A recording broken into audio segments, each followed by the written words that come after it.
La Acura NSX est la première supercar japonaise, la voiture conçue pour marcher sur les plates-bandes de Ferrari. Rivale depuis de nombreuses années sur les circuits de F1, la compétition s'étend désormais sur la route. Quelle audace! Et on aime ça. Le projet débute dans les années 80.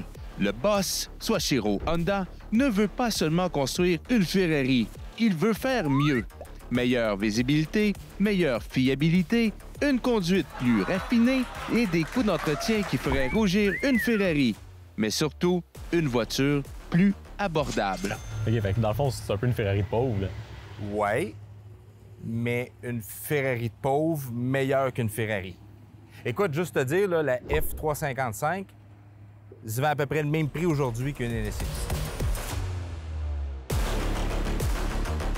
Honda, constructeur reconnu pour ses voitures à traction avec un moteur 4 cylindres à l'avant, Ben, on s'en va exactement pas là du tout. Way off, dans le champ gauche. Pas là pantoute. Monsieur Honda ne fait pas les choses à moitié. Il y met les grands moyens. Il contacte la prestigieuse firme de design italienne Pininfarina pour concevoir la NSX. Il s'inspire du projet précédent, le prototype HPX, et signifie Honda Pininfarina. Pour le moteur, on a besoin de quelque chose de costaud. Rappelez-vous, là, la NSX est supposée de faire de l'ombre à Ferrari. Puis c'est pas avec un moteur d'HR 194 qu'on va y arriver, là. Quoi? La tondeuse de Honda, là. Un HR, ça. Je sais pas c'est quoi, ça. Attends, tu connaissais pas ça? Mais non, je connais pas ça. Non, je connais pas. T'es viré. Hein? T'es viré, ah ouais. Oublie ton 4 Stagiaire, Hein? c'est toi le réal. Ah ouais? Yes!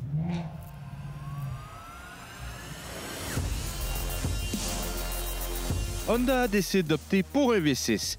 Mais lequel? Aucun V6 maison n'est assez puissant pour répondre aux attentes. Alors, il décide de combiner deux technologies de pointe, le VTEC et leur expertise en moteur de F1. Le résultat, un V6 de 3 litres développant 270 chevaux avec un bloc en aluminium et, pour la première fois au monde, des éléments internes en titane. Côté structure, on ne fait pas les choses à moitié. C'est la première voiture de production générale à être équipée d'une structure semi-monocoque entièrement en aluminium. C'est quoi le X? Le X. Ben, le X de NSX. Ben, c'est que NS, c'est New Sport Car.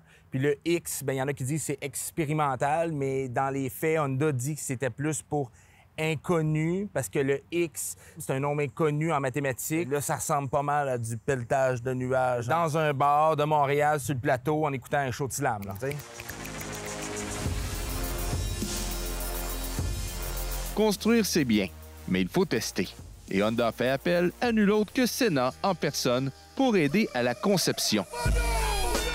Pas John Cena, Ayrton Senna, le pilote de Formule 1 brésilien. Je suis vraiment entouré d'incompétents. T'es viré. Toi aussi, tu oublieras ton 4 Je suis même pas payé. Il y a un point. Activate.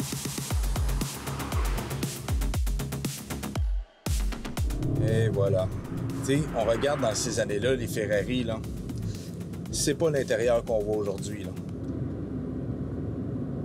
Qu'est-ce qu'il y a? C'est une 94. On embarque dedans, puis c'est encore un intérieur moderne. Ah, OK, on sent un peu que ça date, mais quand même, c'est beau, c'est épuré, c'est bien fini. Quand t'embarquais dans une Ferrari, c'était un petit peu plus rudimentaire, un peu plus, disons, les coins ronds. Mais là, ici, là, c'est encore vraiment joli.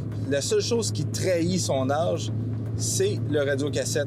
Le cockpit a été fait en s'inspirant des avions de chasse. Ça paraît. Hein? On voit de l'extérieur que c'est comme une bulle. La seule chose qui manque, c'est que ça soit vraiment une vitre en haut.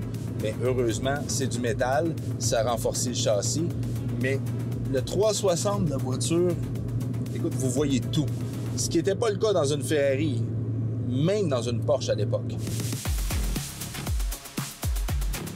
Et là, de la polyvalence, il y en a.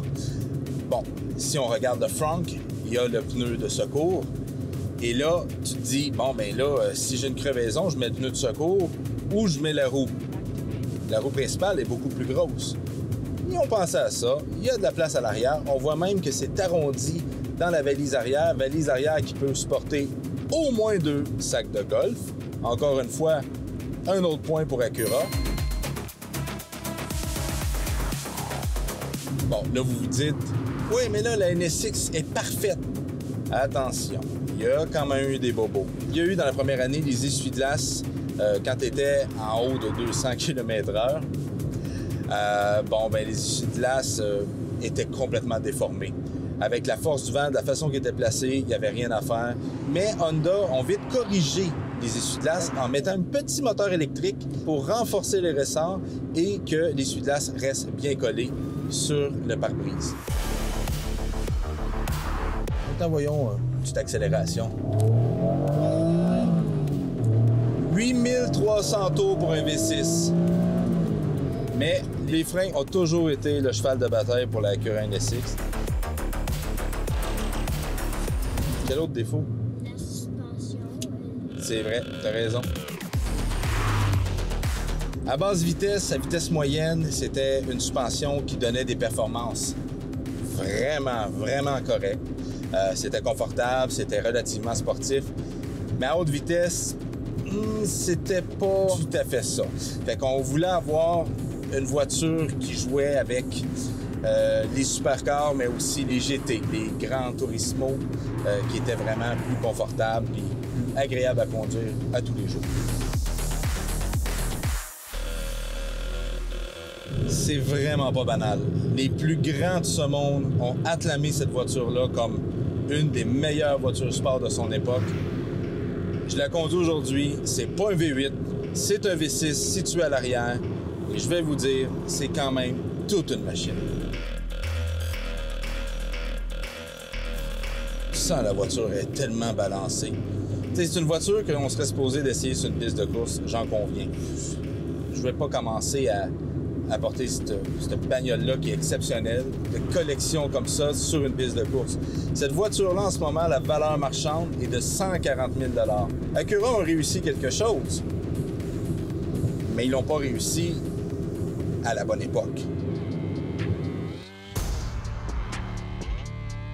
Bijou d'ingénierie, la NSX est probablement l'une des plus grandes sportives de son époque.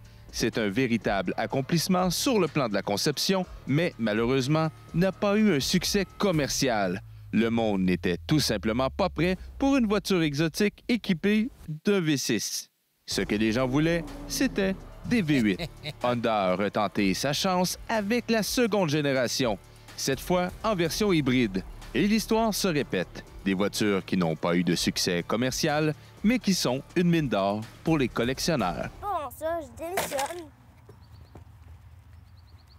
C'est moi qui te vire.